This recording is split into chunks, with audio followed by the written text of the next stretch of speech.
In the last couple of videos, we've been thinking about the argument between houses and flats. I've told you that one of the main drivers for me isn't the fact that it's a house or a flat or a freehold or a leasehold, it comes down to the figures. But alongside that, I'd also want to look at things like the length of the lease.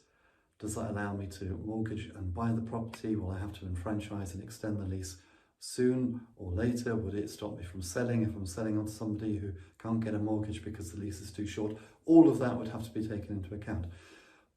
But there is one other thing which I think we need to think about nowadays, which is a sort of a more practical implication of buying a house or a flat. And that is, since sadly the Grenfell tragedy, there's been a lot of focus on cladding and the construction of flats. And this is something which possibly sort of 10, 20 years ago we wouldn't have thought too much about. But I think that there's probably an argument that particular types of properties or properties with particular types of cladding have now become stigmatised. Whether that's to an extent where they cannot sell now, I wouldn't like to say, but I think the reality is that we're seeing in the market that some owners of properties, leasehold properties which are flats, are now finding it harder to sell because of doubts around the cladding and the construction of the property and as to whether that particular form of construction or cladding is fireproof or whether it's a fire hazard. Now, of course, the only way that you're ever going to be able to check this is by have somebody testing the cladding. I'm just going to jump in here and jump onto the computer because since recording this video there's been various news stories which have come out around the whole issue of cladding and flats. And one of the things which has come out is that the RICS are now saying that they're going to help lenders decide whether they need to have an inspection or not and whether they need to look further into cladding on flats. Which is great, and in theory you think, well, that's going to help and that's going to speed things up and that's going to help put buyers' minds at rest. But of course, one of the things which I can't help feeling, having been in the business for a long time and having been a surveyor, is that any time there is any cladding, whether it is safe or not, I would imagine that a surveyor is just going to feel that they've got to cover themselves. Probably their firms are going to tell them that they've got to cover themselves. Probably their professional indemnity insurers are going to tell them they've got to cover themselves by basically saying if there's any cladding at all, even if it looks safe, it's got to be checked out, and so that's going to delay things.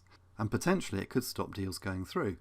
The other news which has come out is that owners of flats are going to have to pay for change in the cladding. I think there was a hope that the government would produce some kind of a grant and basically bankroll all of the flats that needed cladding changing. Unfortunately, it's not going to happen. Now, the BBC here in this headline say that it's the residents who are going to pay, but actually they don't mean that. What they mean is it's the owners, because of course many of these flats are going to be tenanted and the tenants aren't going to pay. So again, this is something which you're going to have to take into account when you're looking at flats. Now, if a flat doesn't have cladding, then you're going to be okay. So for example, here's a picture of some flats which I own, which are traditional sort of concrete frame with brick elevations. No cladding, that's okay. But if there is cladding, then I can see this whole thing is just going to cause stigma, confusion, distress. It's at the very least going to slow down deals. It's going to put a lot of buyers off. So this is another thing which I'll be taking into account. Now, the reality is that the market is irrational. So it could well be that you may be interested in a property where there's cladding, but it's proven that the cladding is safe. But unfortunately, because markets are irrational, it doesn't mean that people buy on logic. So it could be that any property which has cladding could instantly slip down the sort of the wish list of any potential buyers, because to be honest, if it's easier to buy a property which has no cladding than it is to buy a property which does have cladding, even if that cladding is proven to be safe, then you probably just go for the property which isn't clad, because there are lots of leasehold properties, of course, where this isn't an issue because there is no cladding in there. There's just sort of traditional concrete or even brick walls, facades, so it doesn't become an issue. But this is one thing which I would be thinking about now in terms of until all of the problems around cladding are resolved and until cladding is changed and replaced by something which is known to be safe, then that would be something which I'd be wary about if I was looking at buying a leasehold property, which is probably going to be a flat. I hope you found this video useful and informative, and if you did, then please come over to my website www.thepropertyteacher.co.uk, where you'll find loads more great property-related resources, including free special reports to download and my best-selling series of ebooks, which includes the Successful Property Renovators Workshop, 63 common defects in investment property and how to spot them.